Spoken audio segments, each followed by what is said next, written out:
think of acceleration of any vehicle, a car, a bus, how do you achieve acceleration? Any ideas? Okay, so you press the accelerator. Anything else? Get your foot off the brake. That's right. So I feel like we've talked a lot about how do we accelerate and how do we get women especially to sort of move forward, realize their dreams. But one of the things that we also don't talk enough about is that you can keep accelerating, you can press all the way down on the accelerator, but if something is holding the brake down or if the handbrake is up, the car just cannot move. So this is something that we at the Nilekani Philanthropies and Rohini Nilekani's work really looks at, which is how do we achieve a gender equitable world which is including men and boys into this conversation. And I think it's really telling also because even in this room today, we have only a handful of boys. And I always wonder that when we're talking about gender equity or even women's empowerment, it's not a women's issue, it's a social issue. It affects everybody and it affects boys and men as much. So we know that, patriarchy is something that does affect boys and men. But when we started this work 5 years ago, and I'm going to walk through a little bit of a presentation that has a little bit of data, so it might get a little dense. And if you have questions, raise your hands, please. Again, this is an interactive session. We come from the education space, right? So don't be afraid to raise your hand, say, I don't understand or I don't agree. The reason, I'm going to set a little bit of context, and then I'm going to go into the data slides, and then I'm going to go a little bit into the work that we do. So we are a foundation, we're a social sector organization. We support nonprofits, academics, individuals, institutions to make society better. People who are trying to make the world a better place by serving communities that are poor, communities that live in adversity, and really looking at the lives of those who have much less than we do. And the reason that's important, and especially this is my appeal to this room, is because a lot of you in the room are coming with knowledge, skills, and passion that can be so useful also for the social space. So when we as a foundation decided that we are going to look at gender, and we started telling people that we're going to work on gender, what did everyone immediately assume?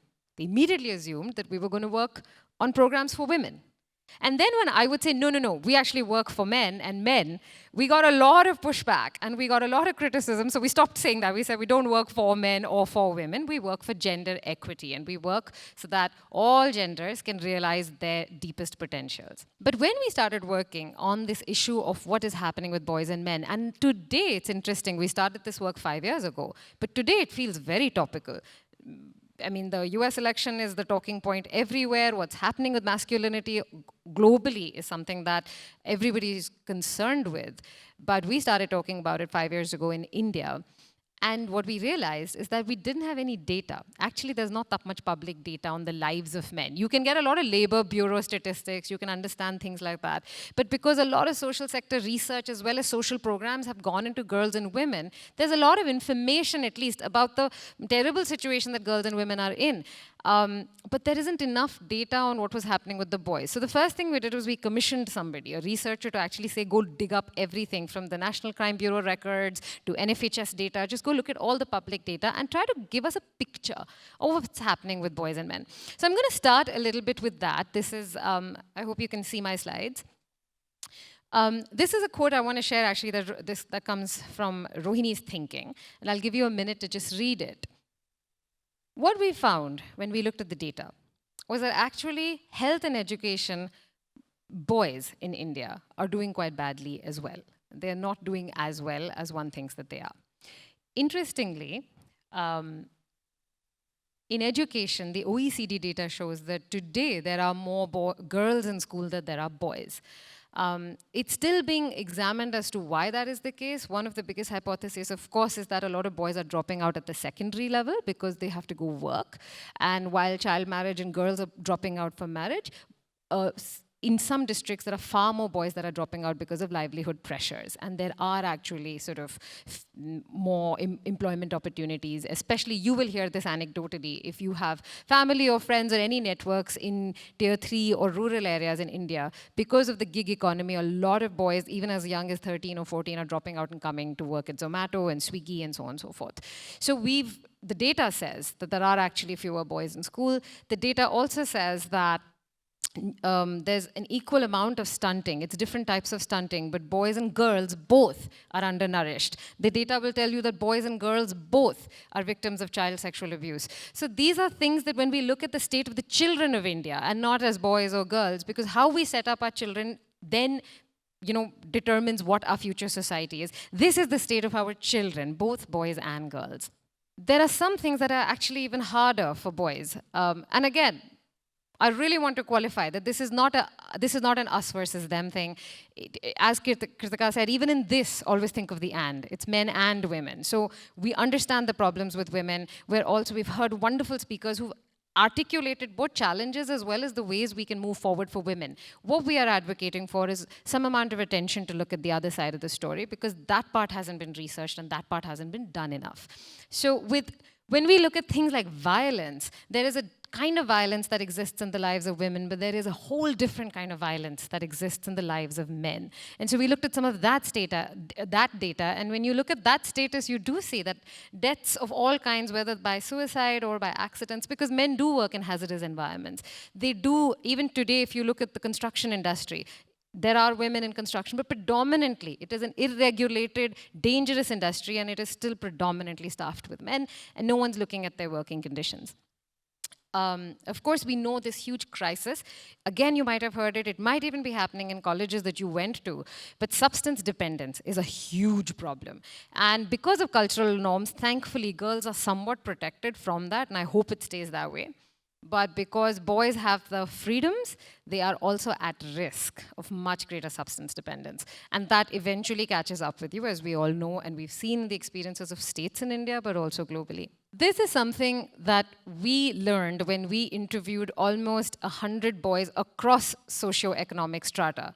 So we had boys who were children of daily wage laborers, and then we had boys who were children of affluent parents. And we spoke to this huge cross-section. And what was interesting was across the cross-section, boys talked about the pressure on them to make something of themselves.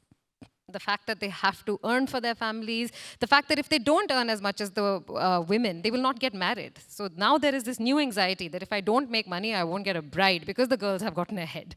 So there were these anxieties that came up, but a lot of them talked about how they feel like they are instruments and they are instrumentalized because they have to make something for the family happen. These are things that came up, that there is this idea of course, not being able to show your vulnerability, not being able to admit fear. We had this interesting project we did for a chain of hotels, and they wanted us to do an audit of their gender policies in the hotel. Now, because the chain of hotel was led by a female entrepreneur, and this is again the power of female leaders, the gender norms were wonderful in the sense that the women were doing very well, as were the men, but there were few instances where the men reported certain affordances that the women were getting and they were not. So for instance, 3-4 chains of this hotel were in hilly areas like Kodaikanal and Coorg, and there was a shuttle bus that would take all the hospitality staff from the hotel back to their dorms, which were like almost 3-4 kilometers in the mountains.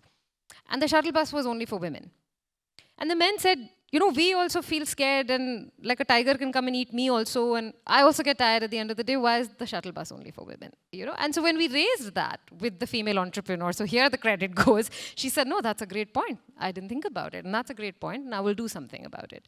So I think we do hear interesting perspectives when we do this research, and we try to understand how to constantly keep expanding the gender conversation, not as a let's empower women, let's empower men, and especially in today's day, when the men's rights movement is really trying to co-opt this, oh, poor men and the women have gone too far. How do we continue to build a very strong bridge between all genders and everyone pointed towards gender equity? This is something that is actually outdated already.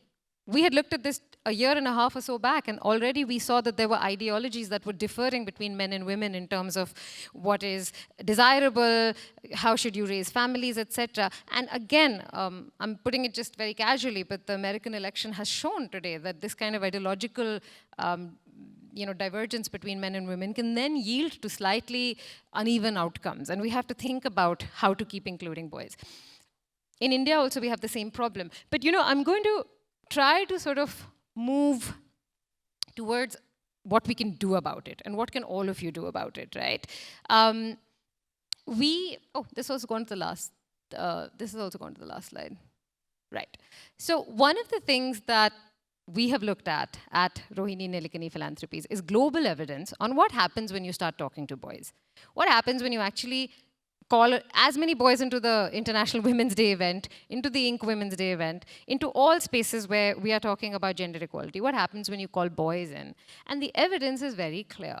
What happens is that they agree, they understand. They also kind of empathize with the women in their lives, and then they also, if you create a safe space, they also start talking about their problems. And I think that is the important part that we've been trying to look at Rohini Nilekani Philanthropies, which is that how can any space on gender empowerment create vulnerability and create safety for everybody to share what it is that they're struggling with, and therefore everyone can be better off as a result, and it's not some kind of pitting of one versus the other. Similarly, there are two proper evaluations that were done of programs that have been on with rural communities, especially where the gender norms are very fixed. And you will find that violence is very rife and deviating from the gender norm is very difficult. So if you're a woman, you cannot deviate from what is expected of being a woman, and if you're a man, you cannot deviate either. In those instances as well, we have found that when you do gender programs and when you do inclusive programs that bring boys and men into the conversation, actual rates of violence, of men committing violence against women, intimate partner violence, discrimination against girls reduces. And the subjective well-being of boys increases. Bullying between boys reduces. Violence in schools among boys reduces. So overall, violence reduces and well-being increases. Now, the challenge here, of course, is that all of this work is still very difficult to do, because it's very high touch. You have to, and it's actually far easier. Ironically, if you want to empower, it's far easier empowering women than getting men to listen to you. It's very difficult. So we have been trying to create opportunities to bring more men into this conversation.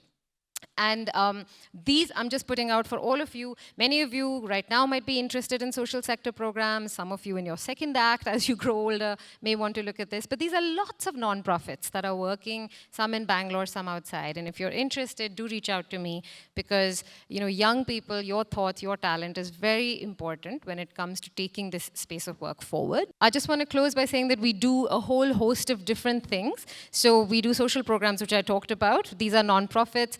And I can ask the organizers to share these slides because some of them are very dense with data, and I don't want to spend the time right now doing that. But the Gender Lab is a wonderful organization. Equal Community Foundation in Pune does great work with boys. There is Center for Catalyzing Change that works with boys through the medium of sport. So they use sport as a way to advocate for gender equity. There are research organizations that we work with, and then we have done a lot of pop culture and media. Has anyone come across any of these podcasts or any of this content, especially Be a Man Yaar, which is, right. Yeah, Nikhil's awesome. So Nikhil is one of our closest collaborators. We were the single producer for Be a Man Yaar, which was a chat show for men by men, but for everybody. And it's a wonderful chat show. You should tune in. He's got great guests, and all of you can watch some of his shows. We also wanted to support pop culture and media because we realized that that's a big part of how do you communicate on gender. We also have some amount of film festivals we have supported across India on this theme.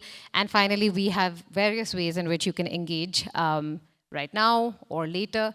And with that, I just sort of want to say that this is our quest. We want to create a gender equal society. And this definitely includes men.